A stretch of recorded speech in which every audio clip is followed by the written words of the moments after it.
All right, is everyone ready? Then the time will start.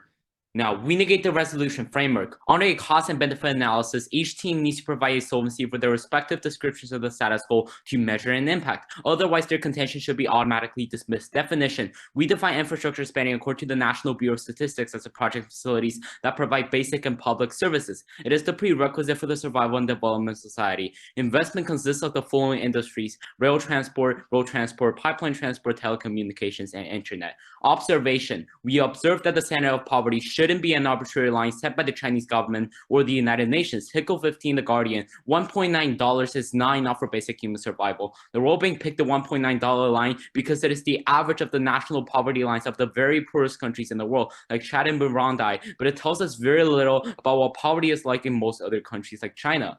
Our argument today is that infrastructure is crucial to the prevention of unemployment. Look at the status quo. He20, the pandemic has led to more than 27 million people out of work. If migrants are included, as many as 80 million people could have been out of work. It will mean that nearly 10% of the people in China who are supposed to be employed are actually out of work. Second, this problem is exacerbated by China's acute problem of industrial overproduction. Citing China Development Watch 2020, according to preliminary judgments, global steel consumption will see a year-to-year decrease of approximately 9.1%. This is problematic because, according to Lynette Lopez, China has just started on solving the overcapacity in its industrial sector. The government has already announced that the coal and steel sectors alone will fire 1.8 million people, costing it about $15 billion. 5 to 6 million people will likely be laid off over the next few years.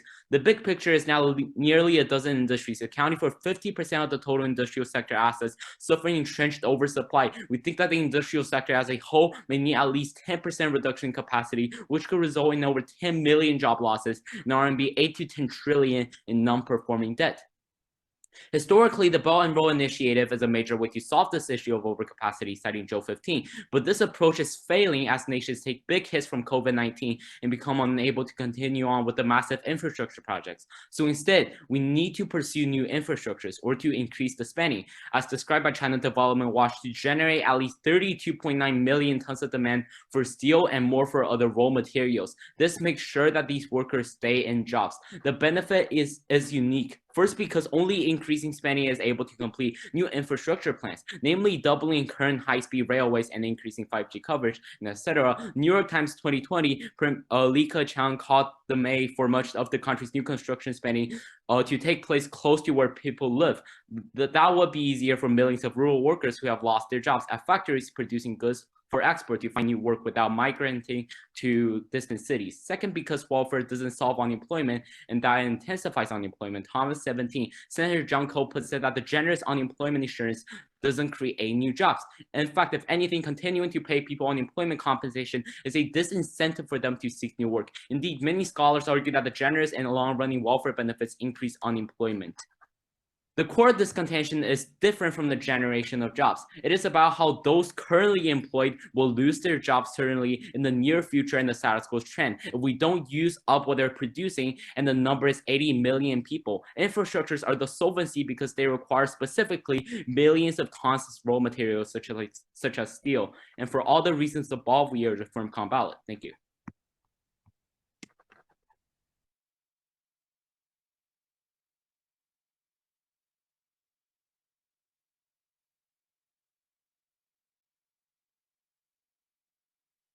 Okay, I'll set a timer.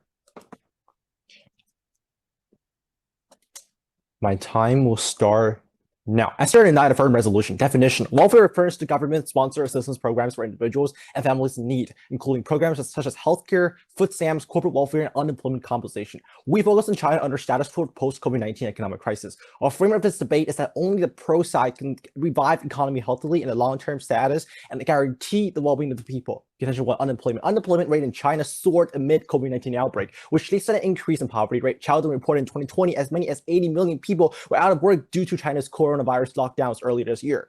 Poverty rate could consequently increase by a total of 66 million people, as the central government ruled in 2015 that rural residents with an annual income less than 2,800 yuan were living in absolute poverty. Increasing unemployment rate by 1% point increases poverty rate by 0.4 to 0.7% rates, according to National Bureau of Economic Research. A report by StraitTimes.com remarked that the government has identified 380,000 people who fall into the group of poverty this year due to the coronavirus outbreak and lockdown, said Mr. Liu, who noted that global nature pandemic is exerting downward pressure on the economy and decreasing manufacturing orders. Meanwhile, less than half of the estimated 5 million people who lost their jobs received government-supported unemployment insurance, according to Ministry of Human Resources and Social Security. According to Laurie Hu Yang, one of the weakest elements of China's social safety net is this unemployment insurance system. Doing its coverage is limited, its benefits are modest because there's lack of funding, and only a tiny share of unemployed people receive benefits. Increasing social welfare as a result is the most vital solution. Contention 2, private sector collapse. More than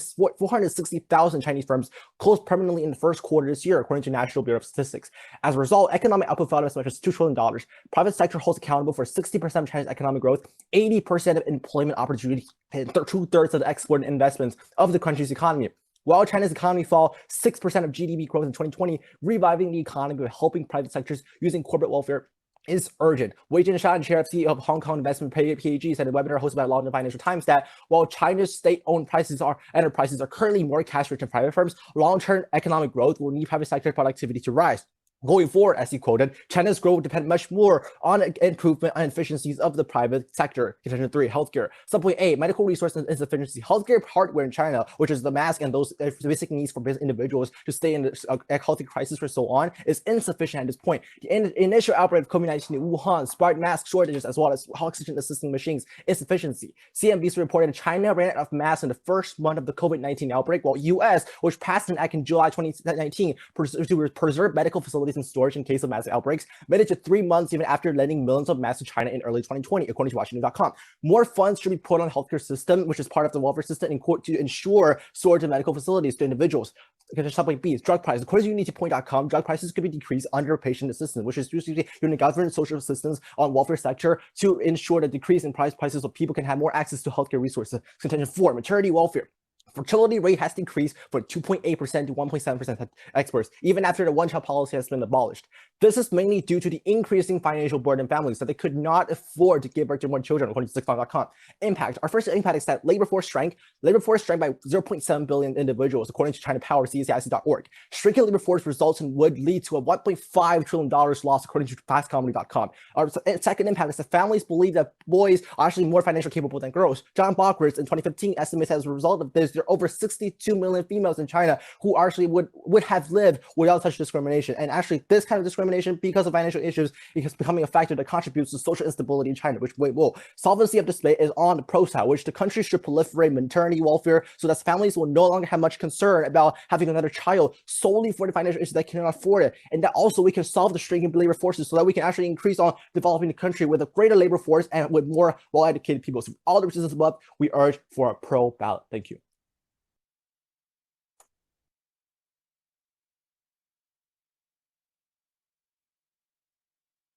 It would Crossfire? be the crossfire. Yeah, your question. Right. Can you tell me the solvency specifically from the status quo in your case? Our status quo is that first, according to Chao Deng estimated, there are 80 million people who are unemployed because of COVID-19. And right now, the government needs to give these people jobs because, we tell you the relevance of unemployment and poverty. And the second thing is that we tell you that most important thing is using corporate welfare, which is just government direct subsidizing, supporting the private firms. And we tell you private firms is like basically 80% unemployment. So you're basically handing out money forever for those that are currently unemployed and what do you mean by those forever? It is the status quo that requires. Yeah, because you can't really give them a stable source. All right, you don't. Yeah, that's you don't understand my answering. I didn't finish my answering previously because I'm talking about the private sector is accountable for 80% of Chinese employment opportunities, and China government should provide corporate welfare to support these private sectors so that they can revive the economy and provide job opportunities for all these people. A quick follow-up. Right. Yeah, sure. Why is the problem of private sectors collapsing unique to the spending on infrastructure instead of the spending on welfare? I don't see your question. It should be on our side. All right, I'll tell you how welfare solves this because we revived the private sectors. 460,000 of them died because of the COVID-19 lockdown, and then we're supporting them, and they revived. They can support the economy and consequently giving more employment opportunities. That's our solvency. Can we have a question? You can have a question. Yeah. Our question is, you mentioned about the thing about migration. Can you mention about are you aware that social welfare system is actually, because of hukou system, they're actually not given to those migrant workers?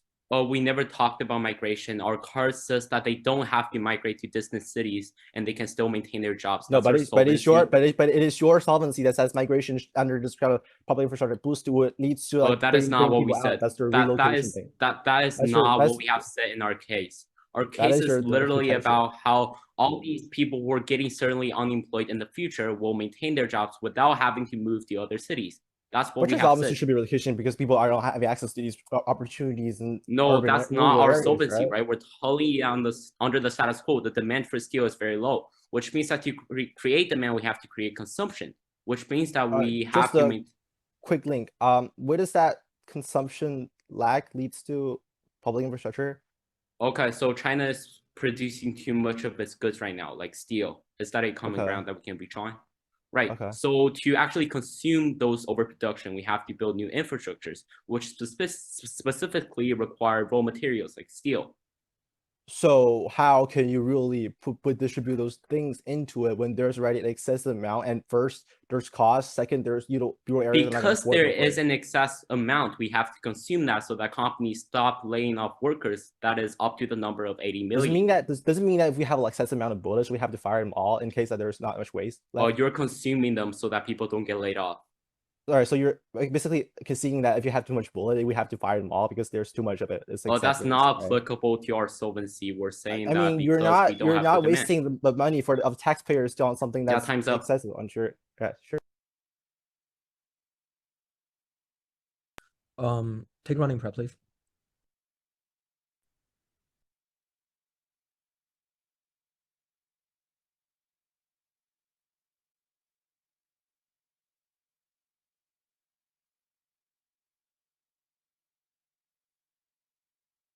Do you need any prep time? Home? Yes, I needed prep time, but I just ran my prep time and I'm now done with my prep. So can I just start my rebuttal? Okay. So 4 minutes rebuttal, time starts now. Remember, Judge, when you do a cost-benefit analysis in weighing impacts are generated from a deviation from the status quo. Only when you make the status quo trend change do you have an impact. This is present in our case, but not in their case, because their entire case is basically about how there's problems in the status quo, which we completely agree with, right? However, all of our opponents' evidences and cards are on how the status quo is problematic. They never address their solvency aside from giving everyone money, which is very problematic for reasons that I will address later on. So moving on to the first contention, unemployment, right? We tell you that all of these harms, status quo harms, 80 million people, we agree with. However, we tell you that handing out money to these people is not the sustainable solution, right? Because you hand out one check this month, you're going to have to hand out another check next month. This approach is completely unsustainable. And how do we solve that issue? We build new infrastructure, right? As we extend for our card from New York Times 2020, Li Keqiang says that we need to have new construction spending to take place at close to where people live. So this would mean that people who have lost their jobs will earn new jobs. That is number one. Number two is that people who are currently on the edge of being laid off, they will no longer be laid off, right? Because there will be massive demand for steel and sand and all of these raw materials that is required for new infrastructure. It is like saying that if you want to build railway, it is necessary that you have steel to build railway, right? So in this case, we see that 80 million people is uniquely solved better on our side because our side is actually providing them with a sustainable job, right? These jobs are can earn you money and therefore you will no longer fall into poverty. This is literally our entire case. And we told you how China has an acute overcapacity problem, which is traditionally solved by the Belt and Road Initiative, but it fails right now, and welfare cannot solve for this because when previously we are also dealing with this problem with infrastructure. It's just at a different place and at a different spending level now. Moving on, our opponents talk to you about private sector collapse. However, their entire contention here is based on the definition of welfare being corporate welfare. We quote Investopedia saying that welfare refers to a government program that provides financial or other aid to individuals who cannot support themselves.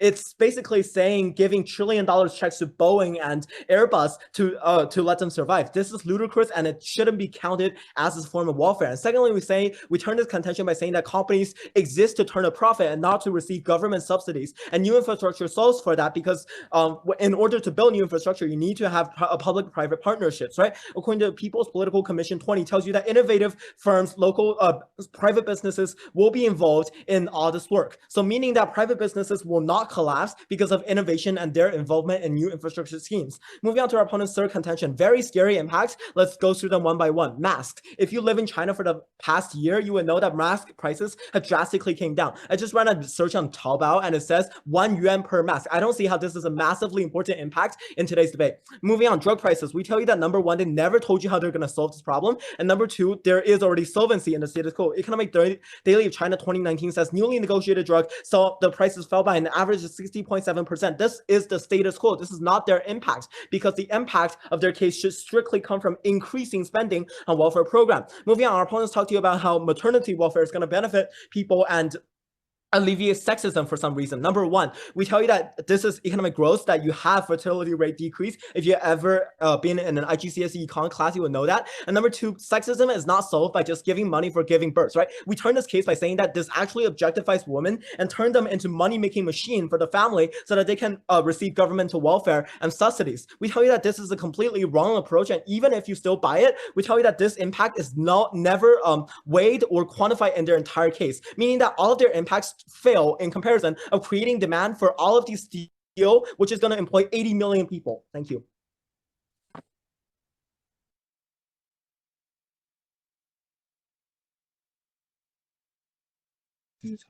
We'll take a short running prep.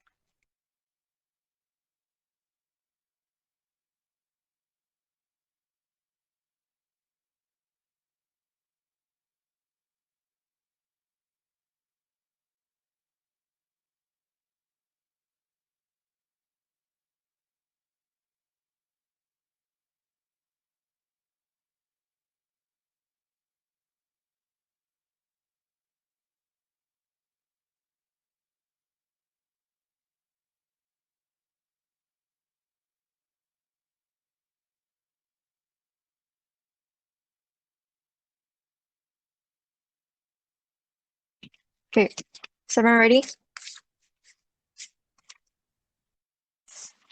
My time starts now. Opponents suggested we should look at status quo. Cool. Now let's look at status quo. In status quo, according to a card from Dr. Bruno, it said that in China, in the status quo, annually 31% is overspent on public infrastructure. Therefore, we see that in a status quo, it is not a problem with the lack of spending public infrastructure. The problem is not the lack of spending; it's a problem with the misallocation of resources, which our opponents are not addressing. Right? Opponents also talk about how like public infrastructure is a prerequisite for like all the other things. However, we talk with the card from 2016, the poor have been excluded from over half of the public infrastructure due to affordability. Infrastructure is available, but access is beyond the means of the poor. Therefore, we see that money and accessibility is a fundamental prerequisite for all of the impacts. Now, moving on to the definition of poverty. Did they define that poverty should not be a random line of poverty line? Still, we tell you first, they have never given you what standard are they judging poverty on. The fundamental basis of their case is that they're saying that when people lose jobs, they're falling directly into poverty. However, we don't think that's true, because all of the impact lies on how people are losing jobs, but not how people are falling into poverty, which means that if we look at our case,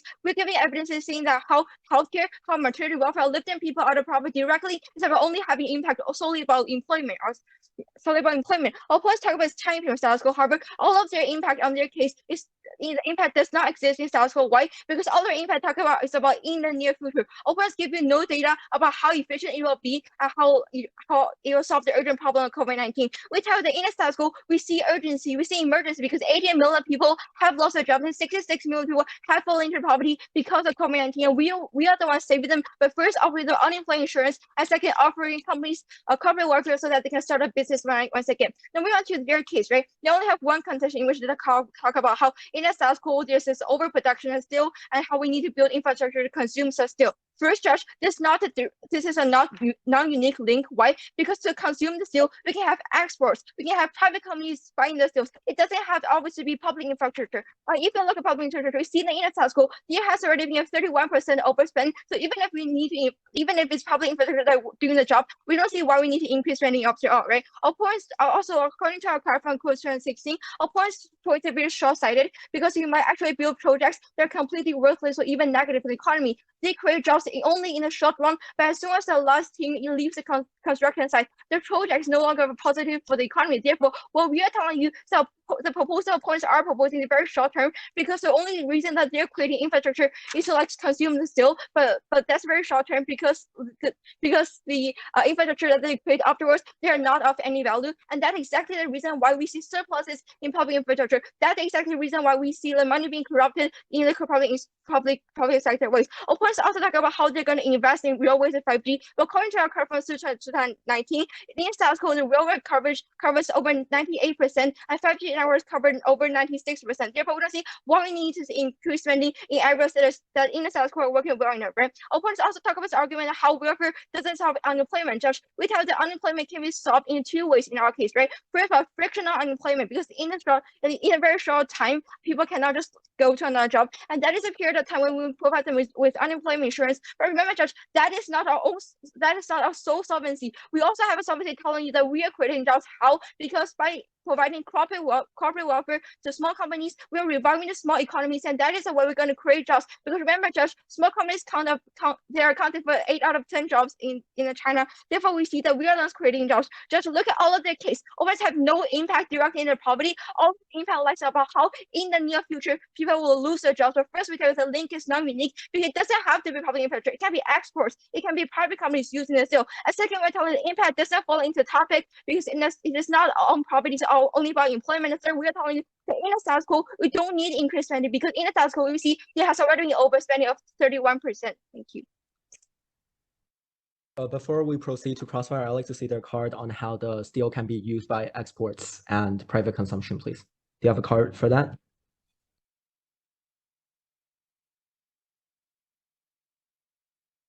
Profile, do you have Yeah. a card? Yeah, we will have a card. You'll send be it to forwarded. Can you send it into chat before we proceed to Crossfire? Yeah, sure.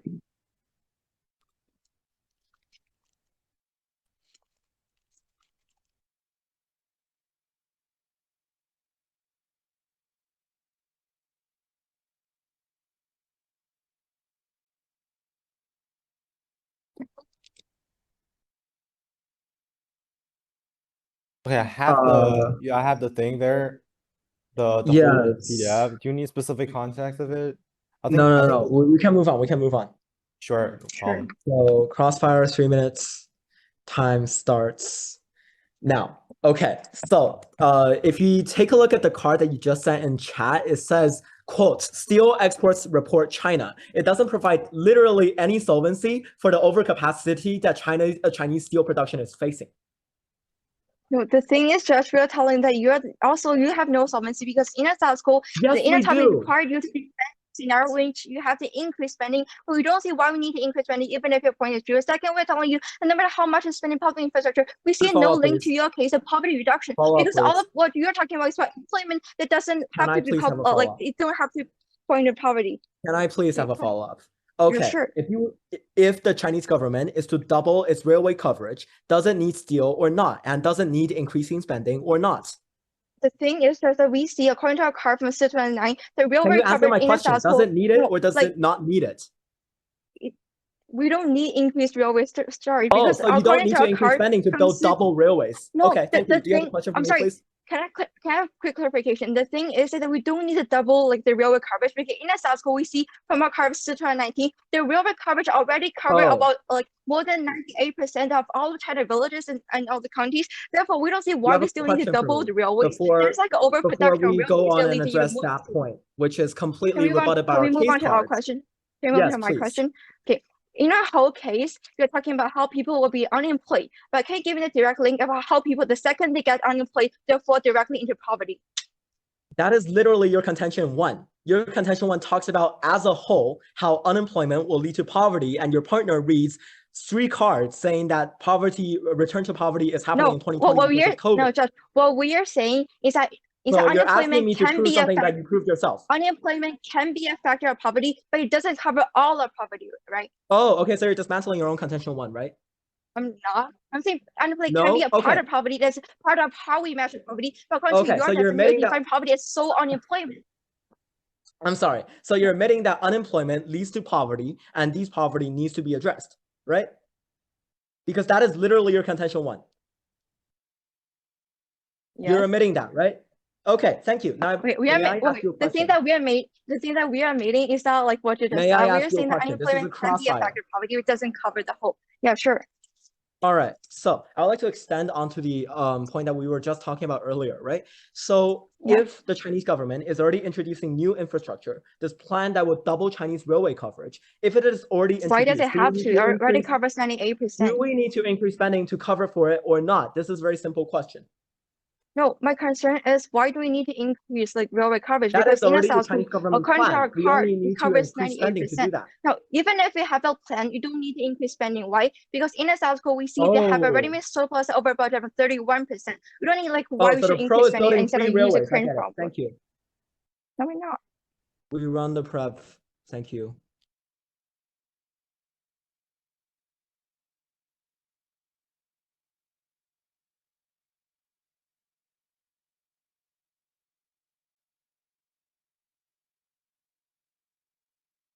Untitled Chapter. Yes, we're running our prep. Travel plan. We're con. Yes.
I am ready. Wait. Okay. Let me set up the timer. Is everyone ready? Then the time will start. Now, debate works by the pro telling you how their impacts come from a change to the status quo using their solvency. Through their whole case, they only demonstrated how the problems are under the status quo, but not how welfare will be a unique solvency, specifically changing the status quo. The sole voting issue on the con is unemployment prevention. They gave you several responses. First of all, they say accessibility. This is not even a part of our case. We're keeping those that have jobs right now, but are going to lose their jobs in their jobs. This isn't even a part of our case. Second, they say no urgency. This is just untrue. How are you supposed to talk about poverty alleviation when in 2020, post-COVID, 80 million people are certain to go into unemployment and poverty? This is a very urgent issue that we have to address right now. Third, they say corruption. That doesn't affect our impact. Even if corruption does exist, as long as we went under a cost and benefit analysis with impact, we should still win. Lastly, their card, the card that they sent you in the group chat only talks about steel export, not domestic consumption of steel. Thus, it doesn't even touch on our link and it should be automatically dismissed. Just clarifying, we talked about 5G just to prove to you the uniqueness of spending on infrastructure. It is not the basis of our case.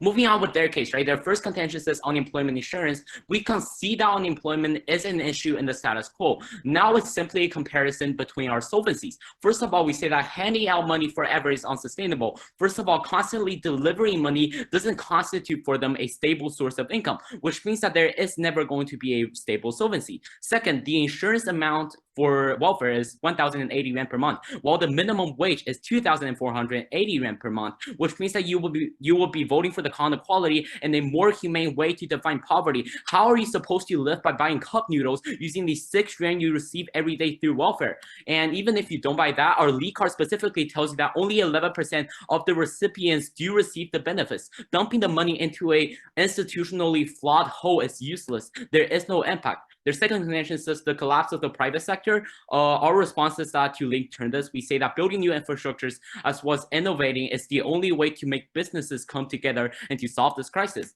Their third contention says COVID healthcare. First of all, we say that mask supply is literally sufficient right now, and this price is very low in the status quo, which means that there is no need to increase spending on it. And second, we say that healthcare already exists in the status quo. They never told you how welfare will specifically change the status quo when there are already millions of healthcare programs covering over 98% of the population according to Wayne 20. Their last contention talks about maternity welfare.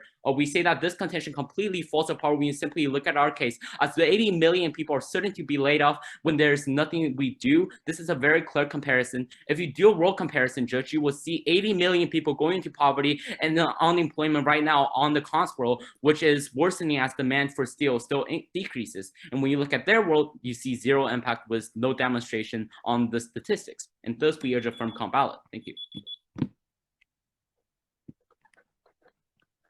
A off-time roadmap. I will first give an observation of this debate, and then I will go through the rebuttal, and if I have time, I'll go through back to our case again. All right, my time will start. Now, first on the impact weighing, we have to keep in mind, Judge, you have to keep in mind this. The impact should be either if the one side that can prove that one side can actually give solvency towards the status quo and in the long-term development, then that's such way. And that's exactly what PROSA has been doing. PROSA has been giving you exact solvency towards how you're going to solve unemployment. First, we talked about the importance of the COVID-19 status quo, where COVID-19 is causing 80 million people to lose their jobs. And right now, China has welfare system giving unemployment by those insurance, and only half of those 2.29 of the 5 million people who lost their jobs won't receive financial insurance. According to LRD1, that's actually a result of the underfunded Chinese social welfare system, and that needs to be solved. And then that's how we are solving those things. Right now, the social welfare system is solving things, but it's just need more fun, and that's why we need to increase spending on to solve this. So people who are unemployed, and keep in mind that when they said the urgency, we're telling you why, because they said that, okay, it's actually, if you don't get the money, if you give the money to people, they're not going to get jobs. But that's not true. We tell you that 460,000 companies already are collapsed because of COVID-19 lockdown. Those companies will not come back to life at a very fast pace. So we have to, government should help people to live on when there's no jobs available and the kind of lockdown. So that's very important for the status quo. And even the long-term issue, that's where our second contention stands. Or second contention talk about private sector, which tells you that the economy, 60% of Chinese economy is dependent on private sectors. 80% of employment opportunities are on them, but a large number have already collapsed in the lockdowns. Government, the only way to solve this is by government getting corporate welfare, which is by definition, according to Vesselpedia, refers to government direct assistance to the private corporates. That is the way to solve the long-term economic growth. While their side, which is talking about our public infrastructure using whatever called excessive production of steel, to there's too much steel of this, so we need to get some use up. That's actually not true. Keep in mind that the card which we gave you in the crossfire saying that China is actually the largest steel production in the whole world, and right now, since there's lockdown, first exports are being stunted, and there's excessive amount, we should sell them instead of putting on it. Because you think about it, if you want to do public construction, you need to spend trillions of dollars again on building roads, on designing all those things together. But if you sell these steel out to other nations which are not capable of building steels, we can actually provide economic profit for the entire society. Not only governments will solve it, but also other sectors of like private sector, so on, we're going to benefit for as well. That's the solvency. Both their side only give, and actually one thing is that their side cannot get any solvency towards how steel's excessive using of steel can excessive, they're not gonna do good. They have no solvency at all. We tell you exactly how we're doing that. And keep in mind that the Taising report has said that actually China actually is vowing to provide welfare support to the Chinese private sectors, but actually China has $3 trillion public infrastructure programs already. So that means we need to give social welfare increased funding instead of funding on public infrastructure. Now moving on to the next thing, you have about the Boeing thing, but actually they're like generalization of the whole thing. We're providing private sector support. The sexism thing, we're talking about economic growth and labor force strength, which will cause not able to fulfill their new infrastructure thing. And we told you that the price, the mass, which is unrelated to the whole thing we're talking about. We're talking about price, drug, and all those things. For all the reasons above, we've urged for a pro ballot. Thank you.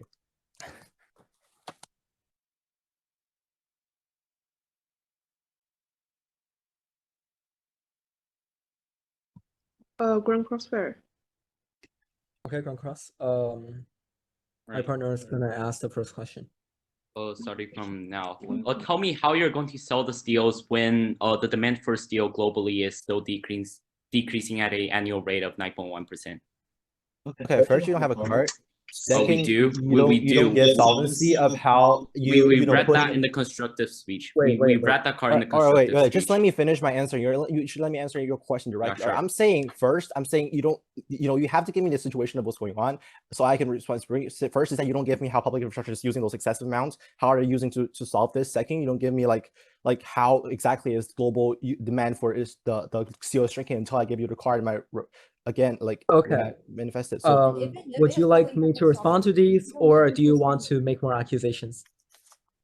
what is your All right. accusation? I don't get what your If accusation I is talking can about. respond to these, I will respond to these. Number one, why is it that we can't export now? Because the coronavirus has pretty much struck in every single country. Why can't we China export that is now? very, very, very severe, right? Wow. Let me finish my answer so that you have a question. I can answer. No, I don't have a question. I'm answering to your question.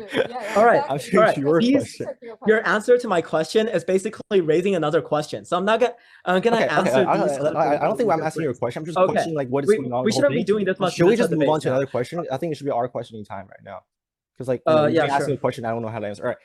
My question is, how are you going to guarantee that there's enough well-educated people to fulfill your new infrastructure programs when there's already labor force strength, which we mentioned about maternity welfare? I'm sorry. This question just demonstrates you have missed our link the entire round, right? So we tell you that our link here is to dude. say that there is going to be people who are producing steel and raw material. Dude, How do you need But such dude, high answer skills? my Why do you need an question. undergraduate degree to Dude, produce answer steel? my question. How are you going to solve aging population that causes labor force strength, which results to not enough well-educated people for new infrastructure programs? How are you going to solve this? Is going to force Well, contention. that is your impact. I am not advocating that I can solve I am your asking impact, you but we questions can on weigh this these thing. impacts, right? We have 80 million people who are facing unemployment right now, and these people need to be solved first. And but the thing- aging The thing population, is, they are a problem, but they you've been come- advocating for they some come later. kind of welfare that would train those Can I people. ask you a question now? No, you don't It's answer really my question. draining. I'm just like trying to I respond answered your to question. responding. We just all right. Okay, we don't let's move on, claim let's that we move on. solve aging population, but we do weighing, and we tell you that our you're not impact is gonna not you're not gonna have 80 million people all going to like sophisticated designer job places which No, are we're not- require high educated. We're not giving them sophisticated designer jobs. We're giving them steel industry That's jobs. what That your is program about literally new the infrastructure is, the most program low that job you they can mentioned. have. All right. All right, let's just not put this in a shouting match, okay? Can we move on to something Yeah, else? sure. Let's just move on to another one. It's not shouting. It's like Yes, you're thank you very answering. All much. right, your So when question. you talk Your about question. when you talk about private sector collapse, Yeah. are you saying that you should just give money to corporations so that they can revive instantly? The government support in all ways. Corporate welfare does not include just giving money. It's government supporting both on Government running all those support for in corporations. different aspects. For example, alleviating barriers on those sorry, that like is fund, time. yeah, sure. We run the rest of our prep.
Okay, 2 minutes for final focus. Time starts. Now, there is one major clash in voter today and another that is minor. So the major one is to how to solve the 80 million people who are currently facing unemployment. We tell you that our case provides the best solvency here because new infrastructure, unlike old infrastructure, is currently not full around the country. That dismisses their 98% card.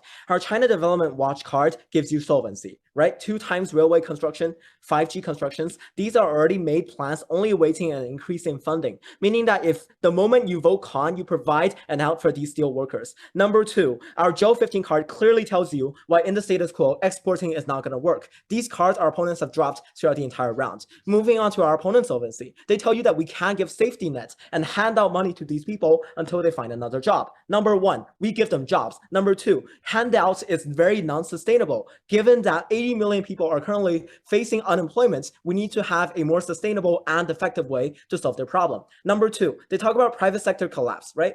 We turned this contention by saying that new infrastructure solves. However, they dropped this point throughout entirely in this entire debate. We tell that businesses have a fundamental purpose to make money, right? To profit in the free market instead of receiving governmental subsidies and governmental protection so that they can earn more money. That is not how businesses work. And we are the one who is promoting economic development in the normal trend of businesses. They're the one who want governments to meddle with the economy and eventually have an economic collapse because of this overspending. Moving on to the minor clash, which is to say, healthcare, right? Our opponents give you 3 very scary contentions. Number 1 is mask. Number 2 is drug. Number 3 is labor force shortage. We addressed every one of those in our rebuttal speech. Our opponents addressed none of those. For starting off mask, we tell you that this is vastly outweighed because in the status quo, there is not such a problem. And number 2, for price controls, we tell you that price control in the status quo already solved the problem so that they don't have an impact. Number 3, labor force, we outweigh this in terms of time frame, right? 80 million people are currently needing employment, and therefore you should vote on the major voter and give us the ballot. Thank you.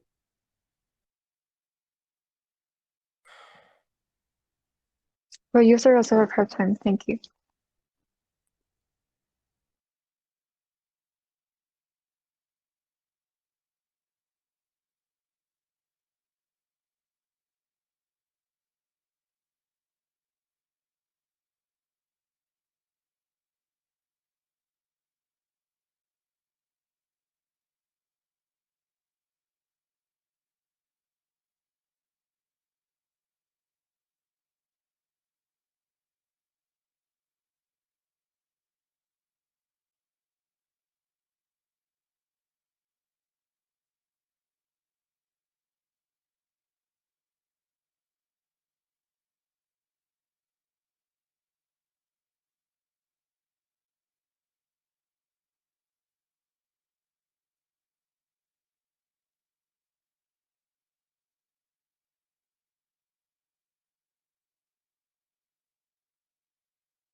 Okay. Am I ready? My time start now. At this point of debate, both teams have agreed that we should base the debate on status quo. Also, does our points have any impact on status quo? The whole case talk about how we're going to prevent future unemployment, but give us no solvency about how we're going to solve the current unemployment of the 80 million people. Almost mentioned the figure 80 million people many times, but that's quite hilarious because they're not saving the people. They're not saving the people from unemployment. It is our side helping the people. Why? Because first, we give them unemployment insurance to help them just escape our fictional unemployment. And second, we're telling you that we are the ones creating jobs in the long term because we are helping small businesses to grow by corporate welfare, and that is how they're going to revive and how create more employment in the future. Otherwise, only talk about how they're gonna solve, like how they're gonna prevent unemployment in the near future, but we don't see any tangible impact, right? Always talk about how we're gonna use public infrastructure to consume such deals first. We tell you there's alternatives to the exports and private companies. Second, always never give you any card. All of there is conspiracy and assumptions. Never give you any card about how effective what public infrastructure be at solving the problem and using the deals. However, Judge, we also telling you that even if you believe that public infrastructure can be effective, we tell you we do not need increased spending. Why? Because in a status quo, according to our card, we have already told you that in a status quo, 31% has been overspent on the public infrastructure in a status quo. So even if we want public infrastructure, we don't need to increase the spending. Or it's never just this card of ours. And moreover, we'll tell you that the link is not unique and the impact is not valid because first, it's not on the status quo, and second, it's all conspiracy. Awareness never gives a number of how many people will fall into poverty if they don't invest in public infrastructure. Right? We mentioned our case. We tell you in our first condition that we are lifting 66 million people out of poverty by not only unemployment insurance, but also reviving small businesses. We are telling the real ones creating jobs at the end of the day. However, we're telling you about the fourth condition about maternity welfare. Of course, they didn't understand the point of strawman rebuttal, but we are telling you that in the status quo, according to Guardian.com, there's a strength in the labor force currently, and because people are unable to afford child raising, and that is why we are giving them maternity welfare, and we are solving the problem of unemployment, solving the problem of poverty. All points completely drop our arguments. Thank you.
Have you got the result? I think we should all vote on the mini program. Not yet. Yeah, I'm still waiting for the mini program to respond. It's a Um, 3-2 okay, so I decision, goes to the on-site situations. Three for pro or con? Sorry, I didn't hear you clearly. It's a 3-2 for con. Very close. Thank you. In 3 for con. Thank you. Thank you. So for pro side, I think it's Gavin Liu and Amy Chen voted for pro, and the rest of 3 judges voted for con side. Oh, it's a reverse. It's a reverse. It's a reverse. Reverse. Judge Okay. 4 and 5 voted pro, the other 3 voted con.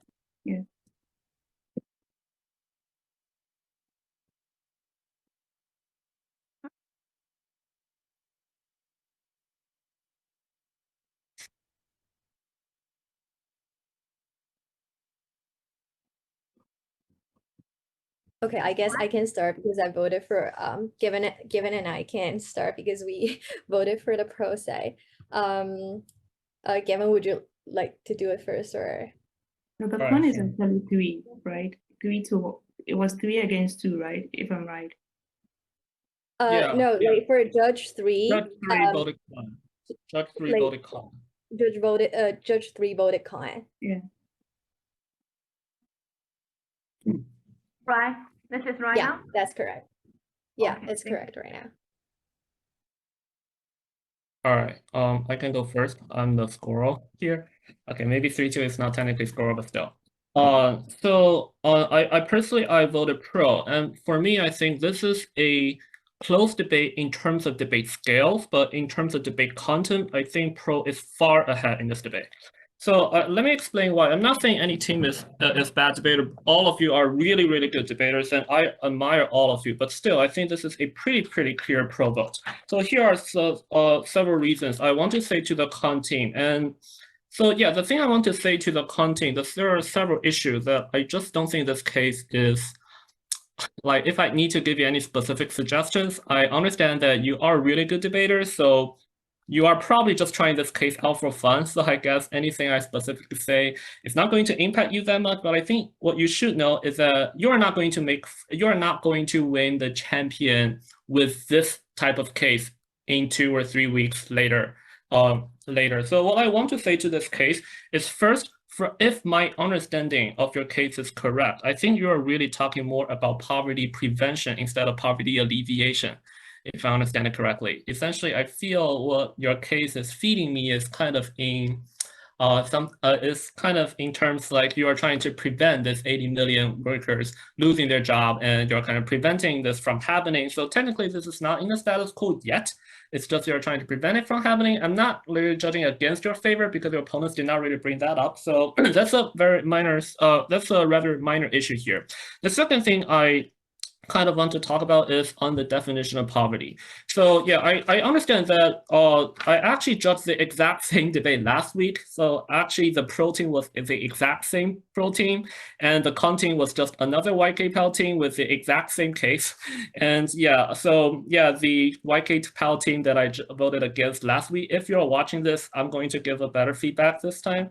So the thing about this case, the second thing is on your poverty definition. So you're really trying to talk about like the Chinese poverty alleviation scheme. The poverty is really focused on the steel workers, and they are the biggest term of impact. First, it is, well, just like factually not necessarily true, though I can try to buy this though. But I'm thinking like whether that really kind of changes the general Chinese poverty alleviation scheme. I do have some high doubts on that. Technically, if we're talking about Chinese poverty alleviation, even if we actually do account for the employment, typically the personnel that are working under the heavy industry, working for the heavy industry, typically they do have a job. They are not considered as unemployed by any reasonable standard. So I understand you kind of do have this poverty definition that says that we should probably define poverty in a higher sense. So that point, I also did not really judge against your favor. It's just that even though you kind of gave us a rather multi-dimensional definition of poverty, we should really look at poverty in a much broader sense. But essentially, this is a very, very narrowly focused, single-dimensional definition. As long as you have a job, you're out of poverty. This is your entire definition, which I feel, well, it does not really seem that multidimensional as really proven in your definition. So this is the second part. The third part is actually in part of the internal link here. So essentially your problem, the problem that you specify in this case, that you address in this case, is that we have overproduction of steel. So we want to keep the steel company, keep them producing so that they can keep all these, I think you mentioned it's 80 million jobs. So that's kind of just your whole case contention, whole case impact here. So I understand that you want to consume the steel in a way. However, why do we necessarily need to build public infrastructure? So you gave us a plan that, okay, there are 1 or 2 public infrastructure programs that we can utilize in order to consume the steel. Your opponents brought up the export plan, which, yes, I do agree with you. Their evidence does not really work too much well for them, but I also kind of feel that your response is also a little insufficient in a way, because you did not really tell me like why it's the Chinese government that must consume their steel. Why any other way will not work? I understand you talk about the COVID context. In the COVID context, the other country is probably going to stop importing so much, but still, technically, this is only a short-run impact. Technically, this is a short-run impact. And like, even though I understand that I cannot really give all the credit of export to the Pro team, but I also feel that I cannot really exclude export. I cannot really exclude export. And it's just like, it's not necessarily the government. They absolutely need to buy these. So here, I kind of have some internal link missing here. So just because I need to consume these steel, it does not mean that I need drastically more increased spending on public infrastructure. That is the second thing that I think is a little missing from your case. The third point that I think is missing from your case is the solvency. Essentially, you're trying to give us a big impact. So you are telling us that, okay, if we do nothing, there might be 80 million jobs lost. However, you never say anything about, even if we do buy the steel from the company, will they simply stop the trend of factories actually firing workers? You gave nothing of that sort. Not that opponent really attacked you with this specific type of solvency, but still, you did not give me your own solvency.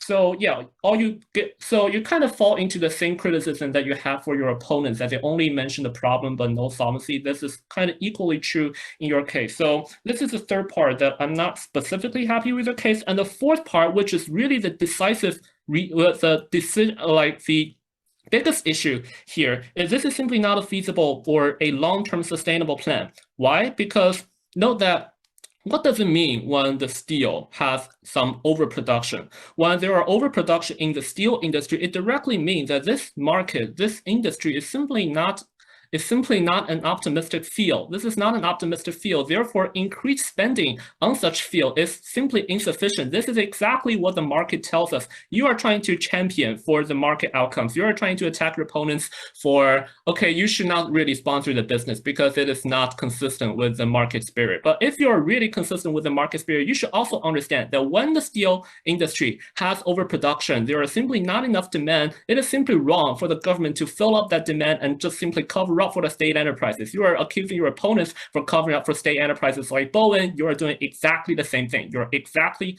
attacking the very same case that you are trying to defend yourself. So this is really the biggest issue. And your opponents actually did bring this up. Why? Your opponents did directly mention that there is a 31% overspending evidence. 31% overspending evidence, they repeated twice. They talked about once in rebuttal, once in final focus. So that is the direct evidence you never really responded to. So that directly means that the current spending on infrastructure, or at least the steel industry overall in itself, is simply kind of a insufficient product. Essentially, what you're really trying to talk to the judge is that essentially the government is spending, throwing all this money and basically donating all these money to the steel industry so that you can make sure that these steel companies still keep hiring, keep stop laying off workers and keep hiring more people. Essentially, it's really just the states giving money to the steel workers. This is essentially what you're really trying to prove. And basically, from the long term, just basic with any reasonable knowledge, with reasonable conception as in myself, as also you gave no solvency of the source, so I have to fill in with some of my personal knowledge. It simply does not work that way. The economy simply does not work that way. It is not efficient market, not efficient economy in any sense. Your opponent did bring that out. Your opponent did say this simply gives the government too much burden. Essentially, you are trying to just save the entire steel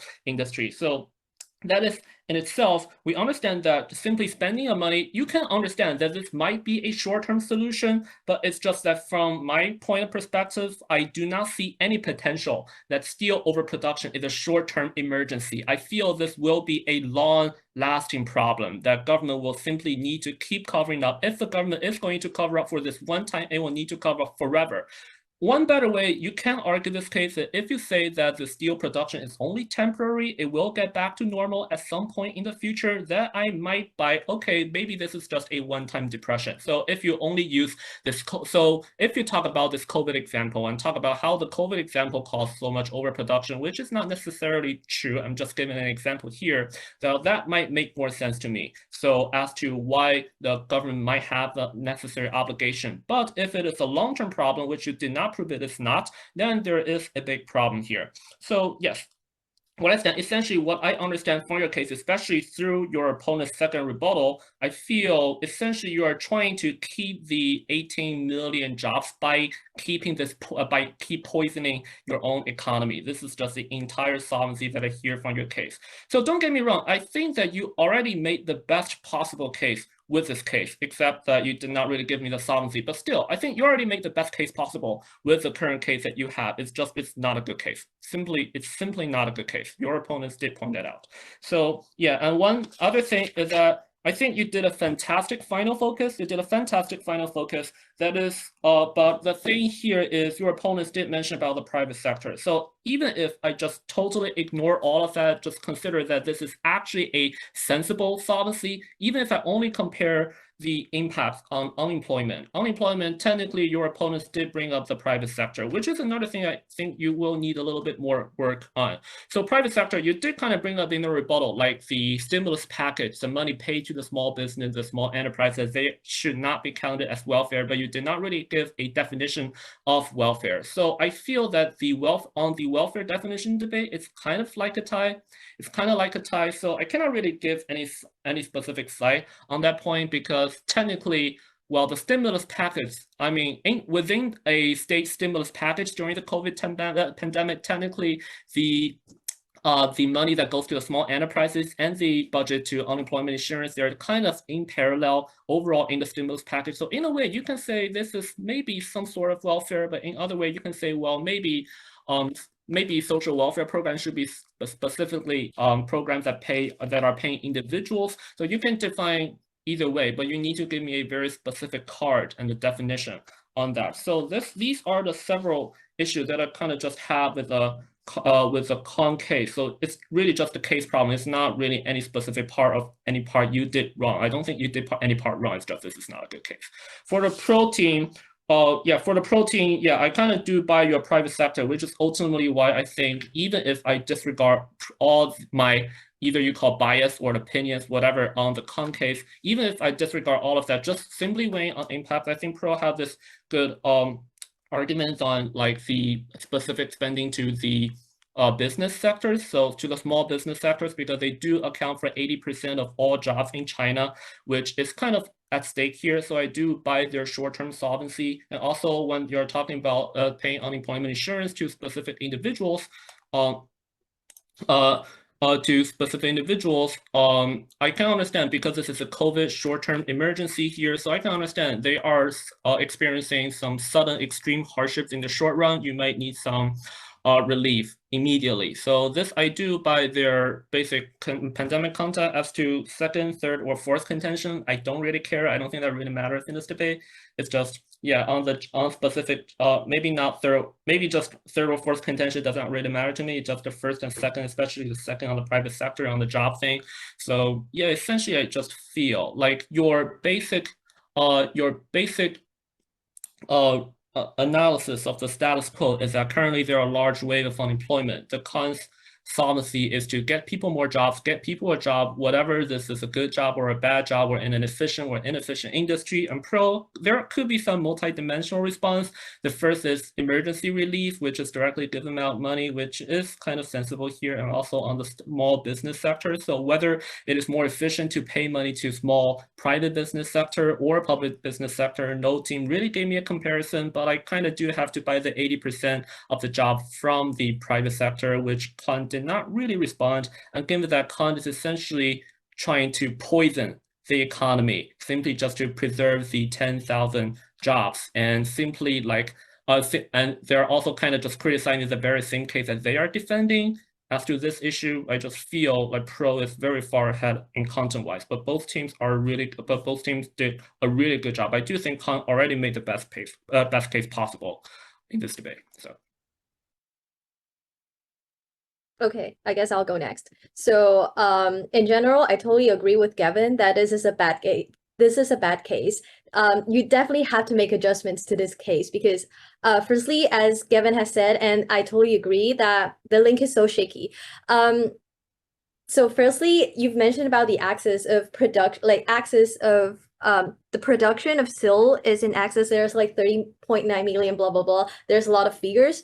But it doesn't necessarily mean that it is the Chinese government who has to consume such like this big chunk of SIL. So this is the first problem that you have to prove, the uniqueness of Chinese government taking this burden. And secondly, you follow the link of there in order to consume these SIL, we need to, and there are like infrastructure plan raised by government as you've used your Li Keqiang evidence, I guess. And then there's subsequently the need for skill and there's job creation.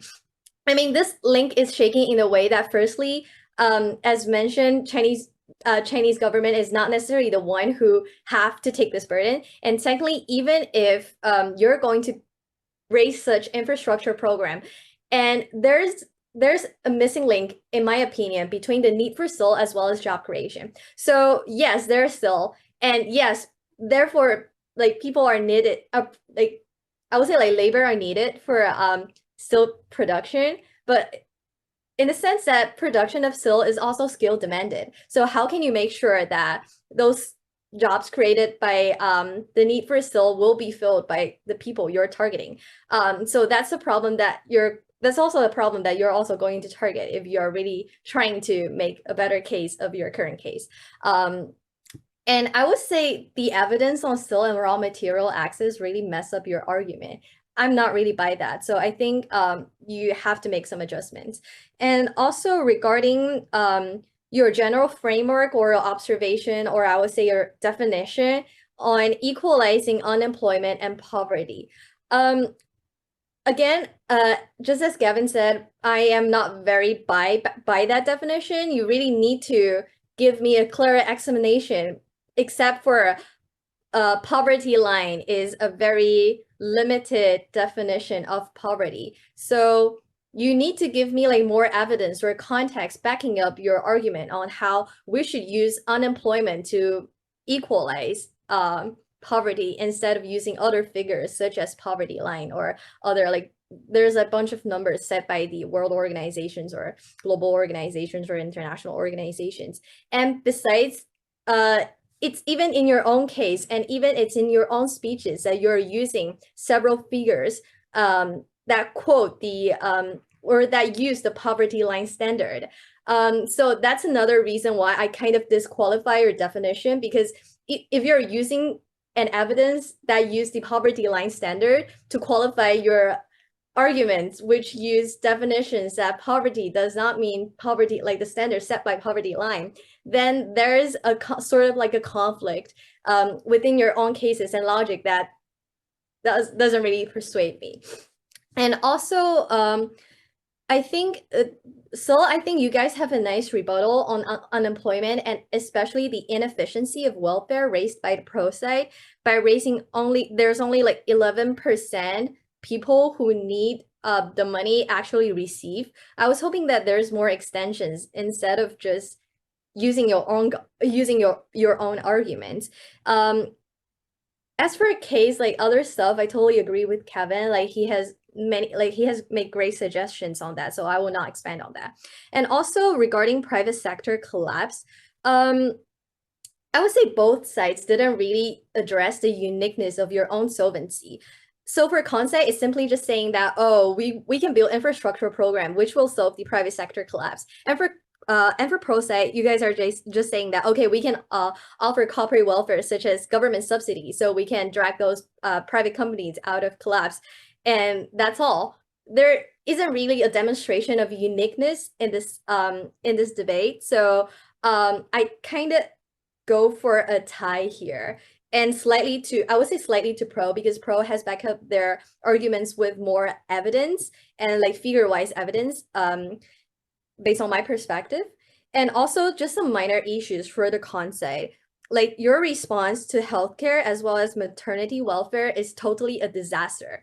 I would say, so firstly, regarding healthcare, subpoint A, I think the Pro's argument isn't simply about masks. They're addressing like medical needs in general. And your response by saying that just go to Taobao and the masks are only 1 yuan or so, it's a bad response, I would say.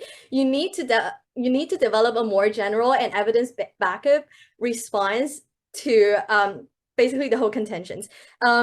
The drug price and solvency and infrastructure offer solvency, it's fine because your opponents didn't really answer to that, so I didn't really take into consideration. And especially for the fourth contention specifically, although it's not my voting issue, but I still want to address your response.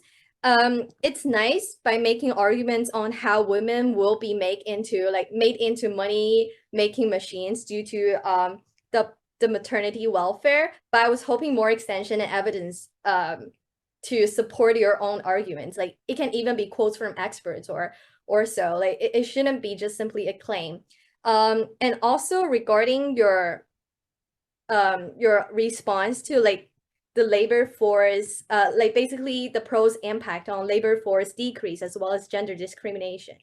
Your sole response is that the decrease in labor force or like families are less likely to less willing to have babies is because of it's a natural outcome of econ growth that everyone who take an econ class should have known. That is ridiculous. I mean, it shouldn't be made even in a public forum debate. Like, what if you're talking to someone who haven't taken econ class at all? Like, it is your burden to explain the underlying logic between why there's a decrease or people are less willing to have babies due to like econ growth. So that's totally a disaster. But it's fine because because the healthcare contention as well as maternity contention, it's not a major, like it's not a voting issue on the ground, so I really didn't take into consideration. But I was hoping like to see more improvements, and if you're willing, like if you're going to win like for like even more tournaments in the future, that is definitely something you need to improve. And that's my comment. Oh, okay. And as for and just some minor comments to ProSci, I would say you guys have a really nice catch on pointing out the employment does not equal to poverty. You've questioned their standard in the I would say in the rebuttal. I think it's your first several points, I guess. You should have extended more on that. Just like keep reminding judges that this is not the standard and they're making the wrong standard. Just like more extensions is preferred. And also I think you didn't really have a very efficient response to Khan's response to your private sector collapse through infrastructure. So you need to demonstrate your the uniqueness of your solution of corporate welfare compared to theirs, although they failed to do so. But and also I think you need more evidence or cards to back up your maternity welfare contention. And also I think you need to prepare for more cards on the potential risk raised by Conseil on women being exploited as money-making machines through such maternity welfare. But in general, it's a great debate. I would say it's not a tough decision for me because I think the case from the Conseil really does not persuade me. But still, I think the Conseil has really achieved in like your rebuttal speeches, summary speeches, as well as final focus speeches in making a very, very persuasive argument. At first, I have to say that I do agree that this case is a really weird case. Actually, in the previous rounds, I've actually heard the case once, but at that round, it's like the pro side, they really like a better job than this round because they have explained that how education can be helped with the welfare system and how medical care could be strengthened with the welfare system. But in this round, the pro side didn't really respond that strongly to the con side's cases, but in fact, just in this debate round, the con did a really great job in all of those rebuttals, in rebutting their points. And also the pro side has been talking about unemployment as well, when the con side mentioned unemployment and to having these infrastructures building in different places so that we could have like workers from their original places to work for building this infrastructure so that all the infrastructures in the whole country could be like renewed and rebuilt again. And the concept has proven that why it is necessary to build all of these infrastructures, why we have to renew all of this. And they have successfully proven to me at least that why are we going to renew it and how renewing all these infrastructures to help the workers to get their job at least and how could they feed their family. And for me, that pro is being a little bit led by the con side because they've also talking a lot about like how to solve unemployment. They're talking about using the current welfare system to giving them money. If they cannot find a job temporarily, they would like receive money from the government. And they've talking about if they still cannot find any job, they will still receiving money from the government to prevent them falling into the poverty. And also they have strong points, as Amy has just said, it's about like maternity and other points, but they didn't really raise it later and didn't really strengthen it in the later part of the debate. So that is basically why I voted for the con side. And the con side in this round, they've made it clear, like how infrastructures could getting people away from the risk of falling into poverty. And although I'm still thinking about is it like the poverty prevention or is it like alleviating people from the poverty? But they given the background of like how many people that have been influenced by COVID-19, because COVID-19 is what is happening now, and nobody could say that there wouldn't be like another disaster like COVID-19 happening later on in this world. So that is why I bought the cons point in this round. But later on, I do agree with the previous two judges. If you're still using this case to like do debates in other rounds, I do really doubt that whether you will continue your winning or not. Okay, so I also voted for Kansai. And for me, I think that Kansai also not only needs to improve our constructive speech, also our summary speech could structure more and give more organizing collection points instead of just giving some. I think your summary speech is based on most of the rebuttals to pro side cases, but I think for summary speech you could give more impact weighting, which will be better if we weigh the whole impact. And for me, I vote for Kansai when it comes to the final focus.